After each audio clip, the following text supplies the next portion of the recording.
મહુવા શહેરમાં બોર્ડની પરીક્ષામાં કૌભાંડ સામે આવ્યું છે। જિલ્લા શિક્ષણ અધિકારી કચેરીના નિરીક્ષકે મહુવા ટાઉન પોલીસ સ્ટેશનમાં નોંધાવી છે ફરિયાદ।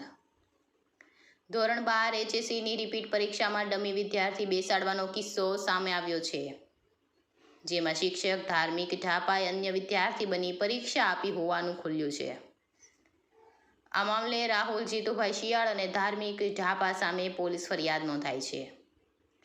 ફરિયાદ મુજબ 27 ફેબ્રુઆરીએ માળિયા ગામની મધુમતી સ્કૂલમાં તત્વજ્ઞાનનું પેપર અને 13 માર્ચે જાફરી એન્ડ ફાતિમા સ્કૂલમાં ભૂગોળનું પેપર આપવામાં આવ્યું હતું।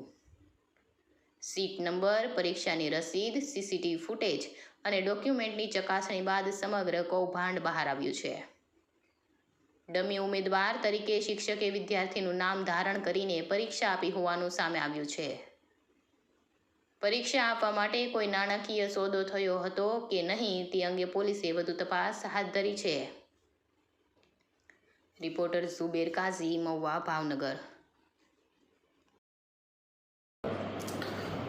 ગુજરાત માધ્યમિક અને ઉચ્ચતર શિક્ષણ બોર્ડ દ્વારા જે પરીક્ષા લેવામાં આવે છે 12મા ધોરણની, એમાં મહુવા તાલુકામાં એક CR રાહુલભાઈ જીતુભાઈ કે જેમણે પરીક્ષા આપવાની હતી, તેમણે પોતાના બદલે એમના મિત્ર ડાપા ધાર્મિકને પરીક્ષા આપવા માટે મોકલેલ આમ ડમી વિદ્યાર્થી તરીકેનો ગુજરાત માધ્યમિક શિક્ષણ અને ઉત્તર માધ્યમિક શિક્ષણ બોર્ડ દ્વારા એક ગુનો મહુવા ટાઉનમાં દાખલ કરવામાં આવેલ છે, જેણે જાફરી સ્કૂલની અંદર ભૂગોળનું તથા મધુમતી સ્કૂલની અંદર તત્વજ્ઞાનનું પેપર આપેલ, જે બાબતનો ગુનો દાખલ કરી આગળની કાર્યવાહી મહુવા ટાઉન પોલીસ સ્ટેશનમાં તપાસ ચાલુ છે।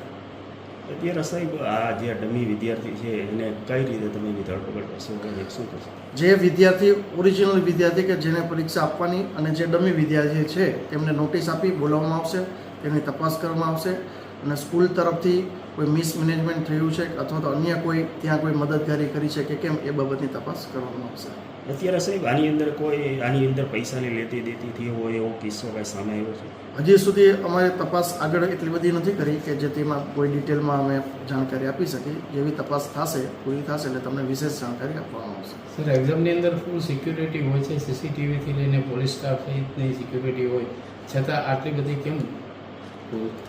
એ તપાસ થયા પછી જ આગળ ખબર પડશે કે કોનો વાંક છે।